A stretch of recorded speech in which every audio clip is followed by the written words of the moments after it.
Assalamualaikum warahmatullahi wabarakatuh. Perkenalkan, nama saya Adinda Diva Syafira. Saya merupakan mahasiswi psikologi Universitas Persada Indonesia YAI dengan NIM 2024090255. Kali ini saya akan menjelaskan makalah saya yang berisi tentang kesulitan belajar pada anak. Sebelum saya memulai materi kali ini, saya ingin berterima kasih kepada Ibu Frida Medina Hayu Putri selaku dosen pengampu saya. Sebelum kita masuk ke inti makalah kali ini, saya akan menjelaskan tujuan saya menulis makalah ini. Yang pertama, saya akan menjelaskan pengertian kesulitan belajar. Lalu yang kedua, menjelaskan faktor penyebab anak mengalami kesulitan belajar. Yang ketiga, saya akan memaparkan berbagai macam kesulitan belajar. Dan yang terakhir, ada menjelaskan solusi-solusi yang bisa diberikan untuk anak dengan kesulitan belajar. Baik, materi pertama saya akan memaparkan contoh kasus anak dengan kesulitan belajar. Di SDM Karangwaru merupakan salah satu sekolah dasar swasta yang berada di bawah naungan Majelis Pendidikan Dasar dan Menengah Pimpinan Daerah Muhammadiyah Kota Yogyakarta. Murid SDM Karangwaru ini ada yang merupakan seorang laki-laki berinisial FI menampakkan perilaku yang berbeda dari temannya. Dia seringkali melamun dan kurang bisa mengerjakan tugas yang diberikan.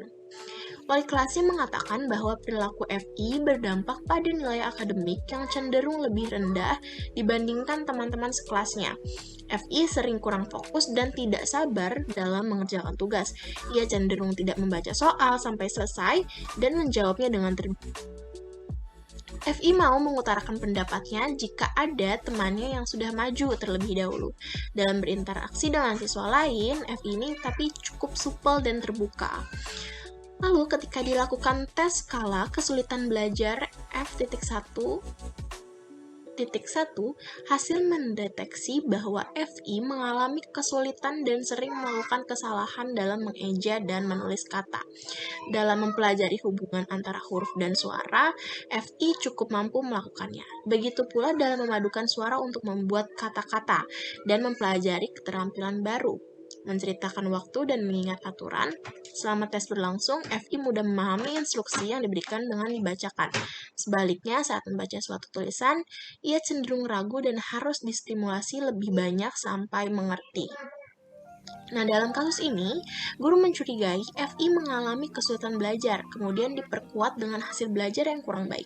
Guru juga melakukan berbagai upaya untuk membantu siswa mengatasi kesulitan yang mereka alami tersebut, berupa pengaturan tempat duduk, untuk membangun suasana yang dapat mendukung FI dalam mengikuti pelajaran. Nah, cara ini cukup efektif dalam mempengaruhi jalannya aktivitas belajar, meningkatkan antusiasme, motivasi, dan prestasi belajar siswa. Nah, melihat kasus yang sudah saya paparkan tadi, lalu apa sih kesulitan belajar itu?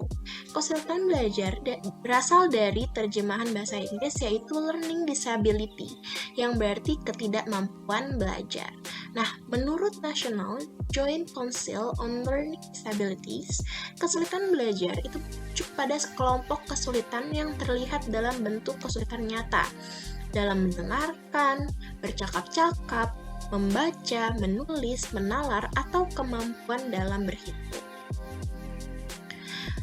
Wong tahun 2004 menegaskan konsep kesulitan belajar itu meliputi gangguan belajar dan kognisi yang mewujud pada gangguan akademik dan hasil belajar.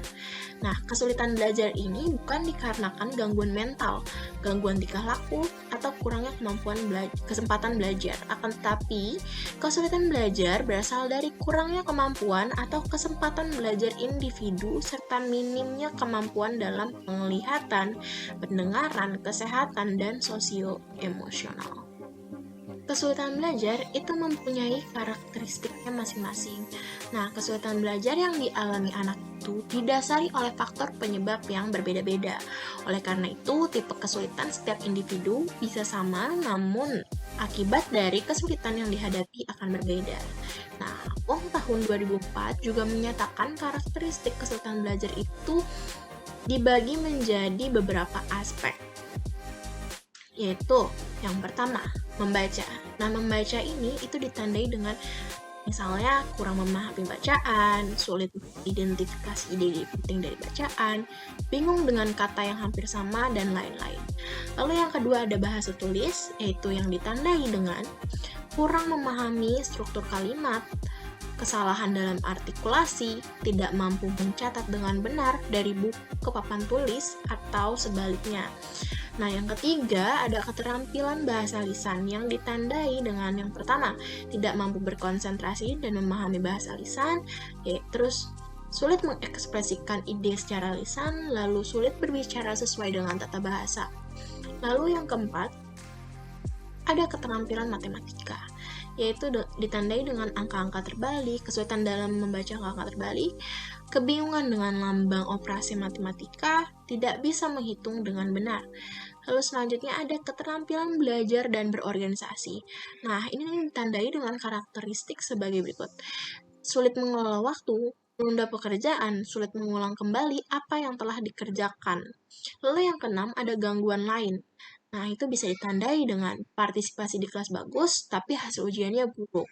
Lalu ada cerdik pada hari ini, tetapi sangat buruk dan lamban pada hari lain. Dan yang terakhir ada sering salah paham dengan lelucon.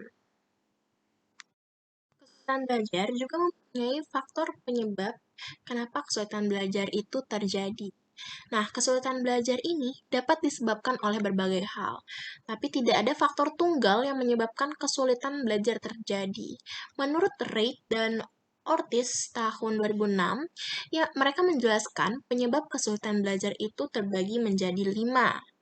Antara lain, pertama, ada abnormalitas sistem saraf pusat. Sebagai contoh, pada belahan otak ada anomali pada sel-sel saraf otak yang mengakibatkan gangguan bahasa. Lalu yang kedua, kerusakan sistem saraf pusat yang terbagi menjadi 3, prenatal, perinatal, dan postnatal.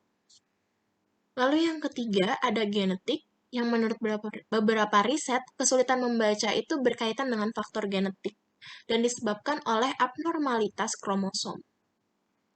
Lalu yang keempat, ada lingkungan yang tidak terawat atau tidak bersih dan mengandung racun seperti merkuri, limbah pabrik. Nah, dengan lingkungan yang tidak terawat tersebut, itu bisa menyebabkan terjadinya kesulitan dalam belajar. Yang terakhir ada abnormalitas biochemical, yaitu adanya ketidakseimbangan dalam transmitter saraf seperti dopamin, serotonin, dan asetilkolin. Dengan banyaknya kesulitan belajar yang sudah kita ketahui tadi, apakah ada penanganan dan strategi untuk anak-anak yang mengalami kesulitan belajar? Tentunya ada, yaitu yang pertama, pengendalian dan urutan isi kurikulum yang dipelajari. Lalu yang kedua, memberikan kesempatan yang banyak pada siswa untuk mempraktikkan pengetahuan dan keterampilan baru yang diperoleh. Dan yang ketiga, ada menggunakan pengajaran kelompok interaktif. Yang keempat, ada modeling oleh guru tentang cara efektif untuk menyelesaikan tugas-tugas sekolah. Yang kelima, ada memastikan partisipasi dan merespon yang tinggi pada anak. Dan yang keenam adalah latihan strategi langsung. Lalu ada memanfaatkan teknologi yang tepat. Dan yang terakhir, memberikan bantuan tambahan. Baik, dapat kita simpulkan ya teman-teman, bahwa kesulitan belajar itu merupakan kesulitan yang meliputi dengan kemampuan membaca, menulis, dan berhitung. Nah, kesulitan belajar ini juga bukan merupakan gangguan mental, gangguan tingkah laku, dan sebagainya. Akan tetapi kesulitan ini juga merupakan kesulitan yang berasal dari kurangnya kemampuan dalam panca indera. Kesulitan belajar juga memiliki karakteristik yang didasari oleh faktor penyebab yang berbeda-beda pula. Kesulitan belajar juga memiliki berbagai macam jenis, seperti disleksia, diskalkulia, disgrafia, dan masih banyak lagi. Nah, dari banyaknya jenis kesulitan belajar, terdapat cara penanganan atau intervensi yang tepat untuk berbagai macam kesulitan belajar yang dialami individu. Nah, sebagai contoh nih ya, dapat dilihat dari kasus yang sudah saya paparkan tadi, teknik intervensi yang dapat dilakukan untuk membantu FI yang mengalami kesulitan belajar adalah melalui bimbingan belajar, baik individual maupun kelompok. Dengan melakukan intervensi tersebut, FI menjadi lebih terbiasa dengan kapan waktu yang tepat untuk mengumpulkan tugas. Selain teknik intervensi tersebut, guru juga bisa untuk berusaha mengenali dan memahami gaya belajar FI, agar FI bisa menentukan gaya belajar yang tepat untuk dirinya. Berdasarkan studi kasus yang tertera tadi, sebagai guru FI, mereka sudah melakukan intervensi yang tepat menurut saya. Metode pertukaran tempat duduk tersebut juga bisa sangat membantu FI untuk terbiasa berbicara secara lisan. Sekian dari eh, pemaparan makalah yang Sekian pemaparan makalah saya kali ini. Kurang lebihnya mohon maaf. Wassalamualaikum warahmatullahi wabarakatuh.